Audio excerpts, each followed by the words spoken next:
Hi friends, welcome back to my channel. இந்த வீடியோவில் அவரைக்காய் மசால் குழம்பு பார்க்க போகிறோம். ரொம்பவுமே சூப்பராக இருக்கும். அவரைக்காயில் எப்பயுமே பொரியல் இது மட்டுமே செய்யாமல் ஒரு டைம் இந்த மாதிரி மசாலா அரைச்சி சாம்பார் வச்சு பாருங்கள்.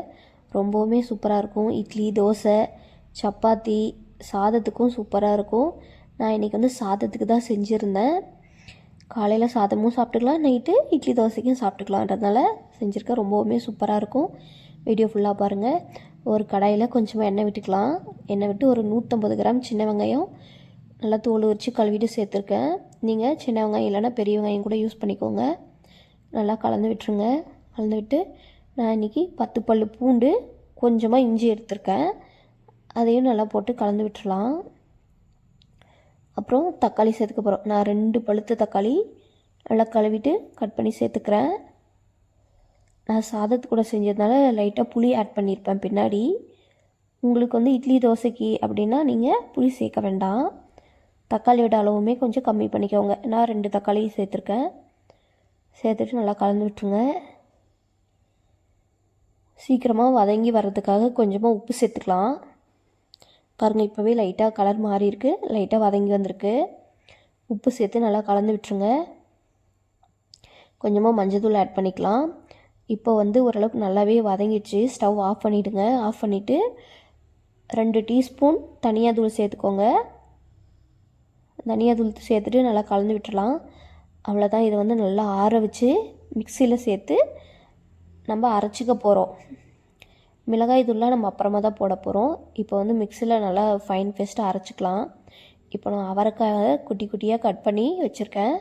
பாருங்கள் எந்த சைஸில் வெட்டியிருக்கேன் அப்படின்ட்டு. நீங்கள் இன்னும் கூட பெருசாக வெட்டிக்கலாம். நான் குழந்தைங்க இருக்காங்க, ரொம்ப பெருசாக போட்டால் சாப்பிட மாட்டாங்கன்னு போட்டிருக்கேன். அப்புறம் தாளிச்சிடலாம். ஒரு குக்கரில் கொஞ்சம் எண்ணெய் விட்டுக்கோங்க. 1/4 ஸ்பூன் சீரகம், 1 ஸ்பூன் கடுகு போட்டு நல்லா பொரிய விட்டுடலாம். ஒரு அரை பெரிய வெங்காயத்தை கட் பண்ணி சேர்த்துருக்கேன். அதை நல்லா பொரிஞ்ச பின்னாடி ஒரு 2 டீஸ்பூன் தனி மிளகாய் தூள் சேர்த்துருக்கேன். அதுதான் நல்லா கலர் கொடுக்குன்றதுக்காக எண்ணெயிலே போட்டு நல்லா ஃப்ரை பண்ணிக்கலாம். பாருங்கள் பார்க்கவே கலர் எப்படி இருக்குன்ட்டு. அது நல்லா பொரிஞ்ச உடனே நம்ம அரைச்சி வச்ச பேஸ்ட் எடுத்து ஊற்றிக்கிறோம். பேஸ்ட்டு ஊற்றிட்டு மிக்ஸி ஜார் அலசின தண்ணி கொஞ்சம் சேர்த்துக்கோங்க. லைட்டாக கொதி வருது. இந்த டைமில் நம்ம கட் பண்ணி வச்சுருக்க அவரைக்காய் போட்டுக்கலாம். அவரைக்காய் முழுமையாக சேர்த்துட்டு அது ஒரு பக்கம் கொதி வரட்டும். இப்போ இன்னொரு பேஸ்ட் சேர்த்துக்கிறோம். நான் இன்றைக்கி ஒரு 1/4 ஸ்பூன் வெள்ளை எள் எடுத்திருக்கேன். அப்புறம் அரை மூடி தேங்காய், இதை ரெண்டையும் லைட்டாக ஃப்ரை பண்ணிவிட்டு அதை தனியாக ஆற வச்சுக்கலாம். நான் வந்து கொஞ்சமாக தான், அதாவது ஒரு 1/4 கிளாஸ் அளவு தான் புளி தண்ணி ஊற்றிருக்கேன். இப்போ பாருங்கள் புளி தண்ணி நல்லா கொதிக்குது. இந்த டைமில் அரைச்சி வச்சிட்ட பேஸ்ட் ஊற்றிக்கலாம். பாருங்கள் ஓரளவுக்கு கலர் வந்து மாறிடுச்சு. இப்போது நல்லா கொதி வருது. அவ்வளோதான். இந்த டைமில் வந்து குக்கர் மூடி போட்டு மூடி விட்டுருங்க.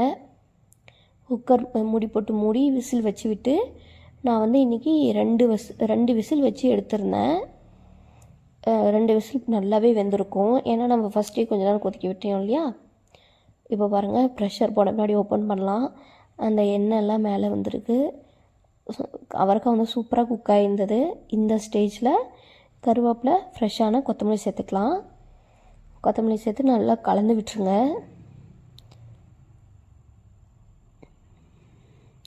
ரொம்பவுமே சூப்பரான அவரைக்காய் சாம்பார் ரெடி ஆயிடுச்சு.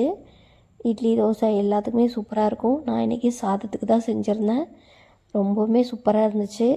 வீட்டில் இருக்க எல்லோரும் நல்லாயிருக்குன்னு சொன்னாங்க. குழந்தைங்களாம் நல்லா விரும்பி சாப்பிட்டாங்க. நீங்களும் இதே மாதிரி ட்ரை பண்ணுங்கள். ட்ரை பண்ணிவிட்டு எப்படி இருந்ததுன்னு கமெண்ட்டில் சொல்லுங்கள். நம்ம சேனல் பிடிச்சிருந்தா லைக் பண்ணுங்கள், ஷேர் பண்ணுங்கள், முக்கியமாக சப்ஸ்கிரைப் பண்ணுங்கள். நிறைய பேர் வீடியோ பார்க்குறீங்க, ஆனால் சப்ஸ்கிரைப் பண்ண மாட்டேன்றீங்க. இதே மாதிரி செஞ்சு பார்த்துட்டு எப்படி இருக்குன்னு வந்து கமெண்ட்டில் சொல்லுங்கள். தேங்க்யூ.